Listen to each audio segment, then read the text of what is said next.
यार कैसे आप लोग। स्वागत है आप लोग के अपने channel study with Rakesh sir पे। तो जैसा कि आप लोग को बता दें, आप लोग का पेपर खत्म हो चुका है और सामाजिक विज्ञान का जो पेपर है आप लोग का बहुत बढ़िया गया होगा, वो मुझे उम्मीद है।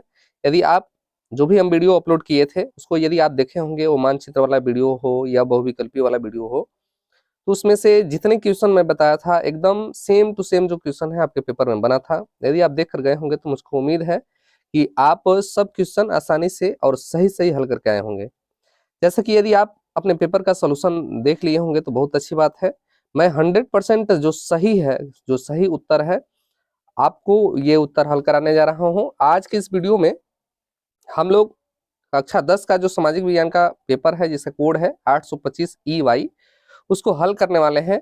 इसमें जो है हम ऑब्जेक्टिव क्वेश्चन को और मानचित्र को हल करेंगे, और जस्ट इसके बाद वाला जो वीडियो होगा वो दूसरे कोड के लिए, जो दूसरा कोड है आपका 825 FD, उसको हल करेंगे हम। तो आइए वीडियो को ध्यान से देखिएगा और अंत तक देखिएगा, और जो भी आपके क्वेश्चन है आप अपना पेपर लेकर बैठ जाइए, वीडियो को पॉज कीजिए, उसके बाद पेपर लेकर बैठिए और जैसे जैसे मैं बता रहा हूँ वैसे आप उसको अपने क्वेश्चन को मिलाइए, क्योंकि बहुत सारे ऐसे वीडियो बनी होंगी जिसमें कुछ उत्तर आपको मिस्टेक हो रहा होगा, यानी कुछ गलत भी आपको बता दिया जा रहा होगा। तो इस वीडियो में एकदम 100% रियल और ऑथेंटिक जानकारी आपको बताएंगे, और कंप्लीट रूप से इस वीडियो को ध्यान से देखिएगा। एक रिक्वेस्ट है आपसे कि यदि आपको वीडियो ये पसंद आता है तो प्लीज वीडियो को लाइक कीजिएगा, चैनल पर नए हैं तो सब्सक्राइब कर लीजिएगा सॉरी। और यदि आपको अच्छा लगे तो इसे अपने फ्रेंड सर्किल में, दोस्तों के यहाँ शेयर भी कीजिएगा। चलिए शुरू करते हैं। एक रिक्वेस्ट है कि आप लोग चैनल पे देखते हैं कि चैनल नया है, सब्सक्राइबर कम है, तो आप चैनल को सब्सक्राइब नहीं करते हैं। प्लीज आपसे रिक्वेस्ट है कि चैनल नया है नहीं, ये मेरा पुराना एक चैनल है, रुद्रा कंपटीशन राकेश सर के नाम से देख सकते हैं। मैं पर्टिकुलर यूपी बोर्ड वालों के लिए, जो यूपी बोर्ड के स्टूडेंट हैं 9 से लेकर 12 तक, उनके लिए एक अलग से चैनल बनाया हूँ, ताकि एक ही चैनल पे दोनों कैटेगरी जो है न मिले, ठीक है ना। तो चैनल हमारा बहुत एक पुराना चैनल है, रुद्रा कंपटीशन राकेश सर, आप सर्च कर सकते हैं। मैं सिर्फ यूपी बोर्ड के स्टूडेंट के लिए ये चैनल बनाया हुआ हूँ, इसको ध्यान से देखिएगा। चैनल पे नहीं तो प्लीज सब्सक्राइब कर लीजिएगा। चलिए, तो आज के इस वीडियो में हम लोग देखने वाले हैं सॉल्यूशन कक्षा 10 सामाजिक विज्ञान का, तो पेपर का कोड है आपका 825 EY। आइए शुरू करते हैं हम लोग वीडियो को। तो इसमें जो ऑप्शन है, पहला जो क्वेश्चन है, देखिए ये एक लड़के का मैं पेपर लिया हूँ, इसको मैं PDF बनाकर यहाँ बता रहा हूँ। यहाँ पे जो ट्रिक लगाया गया है आप उसको सही मत समझना, क्योंकि जो मैं बताऊंगा उसको ध्यान से देखना है, ठीक है ना। क्योंकि कुछ उत्तर वो गलत लगा लिया है और कुछ सही है। तो आपको क्या करना है कि इसको सही तरीके से जो मैं बता रहा हूँ उसको ध्यान से पढ़ना है या ध्यान से नोट करना है उसको, ठीक है ना। आइए देखते हैं। तो पहला क्वेश्चन है कि निम्न में से कौन सा 1804 के नेपोलियन कोड में नहीं जोड़ा गया है। याद रखिए, आपके पास 4 ऑप्शन दिए गए हैं। एक है जन्म से प्राप्त विशेषाधिकार, समंती व्यवस्था का अंत, संपत्ति का अधिकार और कानून के समक्ष समानता। तो कौन सा नेपोलियन कोड में जोड़ा नहीं गया है, ये ध्यान देना है। इस शब्द को ध्यान देना है कि नहीं जोड़ा गया है। तो कौन सा जोड़ा गया, नहीं जोड़ा गया है? जन्म से प्राप्त विशेषाधिकार को नहीं जोड़ा गया है। कितने बच्चे ये कंफ्यूज हो जाएंगे कि नहीं, अगर जो नहीं देखते हैं तो गलत मारकर चले आएंगे। लेकिन याद रखिए, ऑप्शन जो होगा हमारा ए राइट उत्तर होगा। जन्म से प्राप्त विशेषाधिकार को 1804 के नेपोलियन कोड में नहीं जोड़ा गया था। बाकी संपत्ति का अधिकार, समानता व्यवस्था का अंत किया गया था, कानून के समक्ष सबकी समानता दी गई थी, लेकिन जन्म से प्राप्त जो विशेषाधिकार है उसको नहीं जोड़ा गया था, ठीक है ना। चलिए चलते हैं अगले क्वेश्चन पे। तो अगला क्वेश्चन है, ध्यान से समझिएगा। अगला बहुत आसान क्वेश्चन है, और आपको बता दें यदि जो सेट हमारा लगा कर गया होगा 100% उसको सही करके आया होगा, ठीक है ना। तो फ्रांस की क्रांति कब हुई थी? तो याद रखिए, फ्रांस की क्रांति हुई थी 1789 ईस्वी में। राइट उत्तर होगा आपका फ्रांस की क्रांति 1789 ईस्वी में हुई थी, ठीक है। अगला क्वेश्चन है, तीसरा क्वेश्चन है आपके पास कि 1861 में एकीकृत इटली का सम्राट किसे घोषित किया गया था। देखिए ये क्वेश्चन भी बहुत इंपॉर्टेंट है, और ये क्वेश्चन मैं बताया भी था कि 1861 ईस्वी में एकीकृत इटली का सम्राट किसे घोषित किया गया था। इसमें राइट उत्तर होगा हमारा इमेनुअल, याद रखिए इमेनुअल द्वितीय को, जिसका नाम पूरा नाम था विक्टर इमेनुअल द्वितीय, ठीक है ना। तो 1861 में एकीकृत इटली के सम्राट इसे ही घोषित किया गया था। राइट उत्तर हमारा क्या होगा? ए होगा, ठीक है ना। चलिए चलते हैं अगले क्वेश्चन पे। अगला क्वेश्चन है आपका चौथा कि बेल्जियम कहाँ स्थित है। याद रखिए, सत्ता की साझेदारी आप लोग पढ़े होंगे, आपको मैं थ्योरेटिकल रूप से बताया भी था, ये चैप्टर आप लोग जाकर देख सकते हैं। तो यूरोप में, याद रखिए यूरोप में जो है सत्ता की साझेदारी में आपको बताया गया है, यूरोप महाद्वीप में बेल्जियम स्थित है। पश्चिमी यूरोप देश है बेल्जियम, याद रखिएगा। आगे है कि 1929 में आर्थिक महामंदी का कारण क्या था? देखिए इसमें जो ऑप्शन दिया गया है, इसमें दो ऑप्शन जो है आपके राइट हो सकते हैं। पहला तो एक कृषि क्षेत्र में अधिक उत्पादन भी हो गया था, इसके कारण भी महामंदी आई थी, जिसके कारण जो है अनाज का उत्पादन अधिक हो गया था, इसलिए किसानों का जो वास्तविक रेट है, जो लागत मूल्य है, वो अभी नहीं मिल पाता था। तो ये भी कारण था, और दूसरे का कारण ये था कि उद्योगों की संख्या में वृद्धि हो गया था। ठीक है ना? तो इस क्वेश्चन पे सस्पेंस है, इसमें दोनों राइट उत्तर होगा आपका। ये भी अगर जो आप कहेंगे तो मैं इसका स्क्रीनशॉट डाल सकता हूँ कि इसका प्रमाण क्या है, तो आप कमेंट करते हैं तो मैं इसका डाल दूंगा। कृषि क्षेत्र में अधिक उत्पादन के कारण भी हुआ था, और उद्योगों की संख्या में वृद्धि के कारण भी सन 1929 ईस्वी में आर्थिक महामंदी उत्पन्न हुई थी। ये दोनों कारण है। ठीक है ना? आप कौन सा लगाए हैं कमेंट बॉक्स में जरूर बताइए।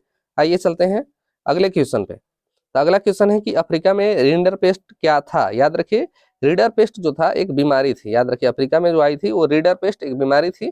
चलिए, राइट उत्तर होगा सबका। बहुत आसान क्वेश्चन है। तो चलिए अगले क्वेश्चन पे चलते हैं।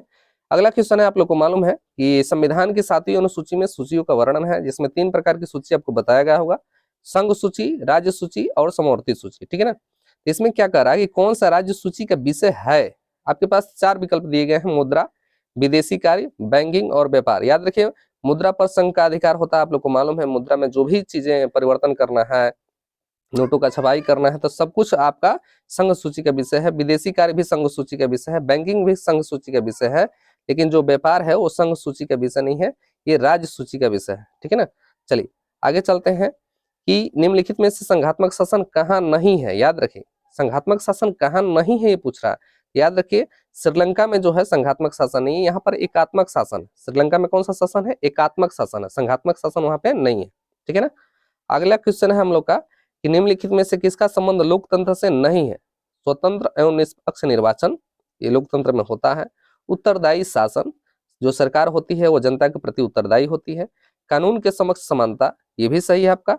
इसमें लोकतंत्र से किसका संबंध नहीं है? तो बहुसंख्यकों का शासन, यानी राइट उत्तर हमारा डी हो जाएगा। याद रखिए, राइट उत्तर हमारा क्या हो जाएगा? डी हो जाएगा। ठीक है ना?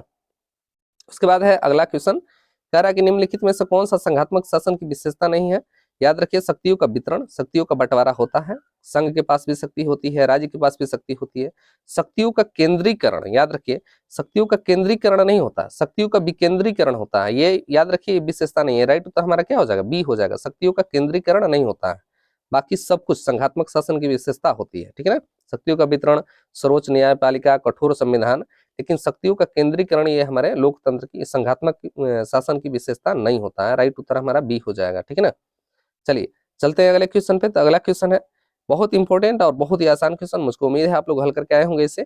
कपास की खेती के लिए निम्नलिखित में से कौन सी मिट्टी उपयुक्त है? तो याद रखिए, काली मिट्टी जो है कपास की खेती के लिए बहुत आसान क्वेश्चन है, लगभग सब लोग सही किए होंगे इसको। काली मिट्टी को याद रखिए रेगुर मिट्टी भी कहा जाता है। ठीक है ना? उसके बाद कह रहा है कर्तन एवं दहन कृषि, झूम कृषि निम्नलिखित में से किस राज्य में अपनाई जाती है? याद रखिए, राइट उत्तर होगा हमारा कौन? मिजोरम। याद रखिए, जितने आपके 7 सिस्टर स्टेट हैं, जो आपका जैसे मणिपुर हो गया, मिजोरम हो गया, नागालैंड हो गया, तो इधर झूम कृषि की जाती है। जो पहाड़ी इलाका, मिजो की पहाड़ी, मणिपुर की पहाड़ियां जो है उस साइड में झूम कृषि की जाती है। ठीक है ना? तो मिजोरम जो होगा इसमें हमारा राइट उत्तर होगा। ठीक है? चलिए, करा 13वां क्वेश्चन में कि निम्नलिखित खनिजों में से कौन सा एक आधारभूत खनिज है? तो याद रखिए, लौह अयस्क जो है, लौह अयस्क याद रखिए एक आधारभूत खनिज है। याद रखिए। चलिए अगला क्वेश्चन क्या है? अगला क्वेश्चन है कि कौन सा ऊर्जा का परंपरागत स्रोत है? तो याद रखिए, कोयला जो है ऊर्जा का परंपरागत स्रोत है, और नवीकरणीय स्रोत में भी रखा जाता है कोयला को। चलिए उसके बाद कह रहा है कि निम्नलिखित में से कौन सा उद्योग बक्साइट को कच्चे माल के रूप में प्रयोग करता है? याद रखिए, एल्युमिनियम का जो उद्योग है वो बक्साइट को कच्चे माल के रूप में प्रयोग किया जाता है। एल्युमिनियम के उद्योग में बक्साइट को कच्चे माल के रूप में उपयोग किया जाता है। ठीक है ना? चलिए चलते हैं अगले क्वेश्चन पे। अगला क्वेश्चन है आप लोग का, कह रहा है 16 नंबर क्वेश्चन कि निम्नलिखित में से कौन सा जो देश है वो विकसित देश है? याद रखिए, विकसित उसे कहते हैं जो विकास कर चुका है, और विकासशील उसे कहते हैं जो विकास कर चुका है। तो जिसमें फ्रांस हमारा राइट उत्तर होगा, यानी ऑप्शन नंबर सी जो होगा हमारा राइट होगा। चलिए अगले क्वेश्चन पे चलते हैं। कह रहा है, देखिए बहुत ही इंपॉर्टेंट क्वेश्चन है। जब आपको हम HDI पढ़ा रहे थे, ह्यूमन डेवलपमेंट इंडेक्स, UNDP, तो उसमें हम आपको बताए थे कि किसी देश को विकास का निर्धारित करने के लिए क्या क्या चीज जरूरी होता है। याद रखिए, इसमें राइट उत्तर क्या होगा हमारा? तो देखिए, स्वास्थ्य एवं शिक्षा का स्तर ये भी होना चाहिए, प्रति व्यक्ति आय भी होना चाहिए, साक्षरता की जो व्यक्तियों की साक्षरता का रेट है वह भी देखा जाता है कि वह देश विकसित है कि नहीं। यानी इनमें से सभी जो होगा हमारा राइट उत्तर होगा, यानी ऑप्शन नंबर डी जो होगा हमारा राइट उत्तर होगा। ठीक है ना? आगे क्या कह रहा है, अगला क्वेश्चन है 18 नंबर कि निम्न में से कौन सा ग्रामीण क्षेत्र का विकास का लक्ष्य, यानी ग्रामीण क्षेत्र में कैसे मनाया जाएगा, ग्रामीण जो क्षेत्र है वो विकास कर चुका है, वहां के लोगों को, आप लोग को मालूम है ग्रामीण क्षेत्रों में जो सबसे बड़ा रोजगार का साधन है या जीविका का साधन है वो कृषि है। तो ग्रामीण क्षेत्र में कैसे माना जाएगा कि विकास कर चुका है, तो याद रखिए वहाँ के जो मजदूर वर्ग के लोग हैं उनको नियमित नियमित कार्य मिलना चाहिए, बेहतर मजदूरी मिलना चाहिए, उपज जो किसान वहां से सॉरी जो छोटे किसान हैं वहां के लोगों को उपज की उचित कीमत भी मिलना चाहिए, ठीक है ना। इनमें से राइट उत्तर जो होगा हमारा डी, इनमें से सभी हो जाएगा, ठीक है ना। चलिए चलते हैं अगले क्वेश्चन पे। तो अगला क्वेश्चन है कि निम्न में से किसको कृषि का सहायक, कृषि एवं सहायक क्षेत्र भी कहा जाता है। याद रखिए आप लोग को मालूम है अर्थशास्त्र में पढ़े होंगे कि अर्थशास्त्र में आपको 3 क्षेत्र पढ़ाए गए हैं, प्राथमिक क्षेत्र, द्वितीयक और तृतीयक। एक चतुर्थ क्षेत्र भी अपना अर्थशास्त्र में जोड़ दिया गया है। तो जितने भी प्राकृतिक रूप से जुड़ा हुआ चीज है, जैसे कृषि हो गया, पशुपालन हो गया, मत्स्य पालन हो गया, कुक्कुट पालन हो गया, जैसे मुर्गी पालन हो गया, उसके बाद बहुत सारा ऐसा जो प्राकृतिक रूप से जुड़ा हुआ है उसको प्रारंभिक क्षेत्र यानी प्राइमरी सेक्टर में रखा जाता है, प्राथमिक क्षेत्र में रखा जाता है, ठीक है ना। चलिए अगला क्वेश्चन है, अगला क्वेश्चन है कि निम्न में से, निम्नलिखित में से किस वर्ष उपभोक्ता सुरक्षा अधिनियम पारित किया गया था। बहुत आसान क्वेश्चन, आप लोग को मालूम होगा 1986 ईस्वी में उपभोक्ता सुरक्षा अधिनियम पारित किया गया था। तो ये हमारे थे राइट उत्तर बहुविकल्पीय के। यदि आप जितने आपके क्वेश्चन सही बन रहे हैं आप कमेंट करके बताइए मेरे इतने क्वेश्चन जो है राइट बन रहे हैं। चलते हैं मानचित्र के सवालों को हल करते हैं। आइए, तो मानचित्र के जो सवाल हैं उसको आपको बता दें, बहुत ही इंपॉर्टेंट है। देखिए आपके पास देखिए 5 क्वेश्चन है जो हिस्ट्री के क्वेश्चन है, बहुत इंपॉर्टेंट है। आप लोग भारत का नक्शा में मैं आपको बताऊंगा कैसे आपको इंडिकेट करना है कहाँ पे ये जगह है। मैं उत्तर बता दे रहा हूँ, आप लोग मिला लीजिएगा, ठीक है ना।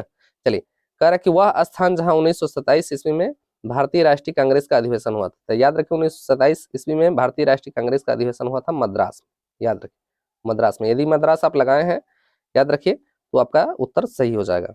फिर कह रहा है कि वह स्थान जहाँ गांधी जी ने नमक बनाना शुरू किया था, याद रखिए दांडी में। दांडी वो स्थान था जहां से उन्होंने वहां नमक, गांधी जी ने नमक बनाना शुरू किया था, ठीक है ना। तो आपका ये हो जाएगा, दूसरा का उत्तर हो जाएगा दांडी, दूसरा का उत्तर क्या हो जाएगा दांडी। फिर कह रहा है कि वह स्थान जहां सूती मिल श्रमिकों ने सत्याग्रह किया था। ये हम देखिए इसको बताए हैं आपको वीडियो में, इसको बताए हैं, इस जाकर देख लीजिएगा। अगर जो आप मैप वाला जो वीडियो है नहीं देखे होंगे तो जाकर मिला लीजिएगा कि मैं क्या क्या चीज बताया था आपको, ठीक है ना। तो वह स्थान जहाँ सूती मिल श्रमिकों का सत्याग्रह हुआ था, तो याद रखिए खेड़ा जो आपका पड़ता है गुजरात में, अहमदाबाद में है खेड़ा, खेड़ा नामक स्थान, वहीं पर सूती मिल श्रमिकों का क्या होता सत्याग्रह था।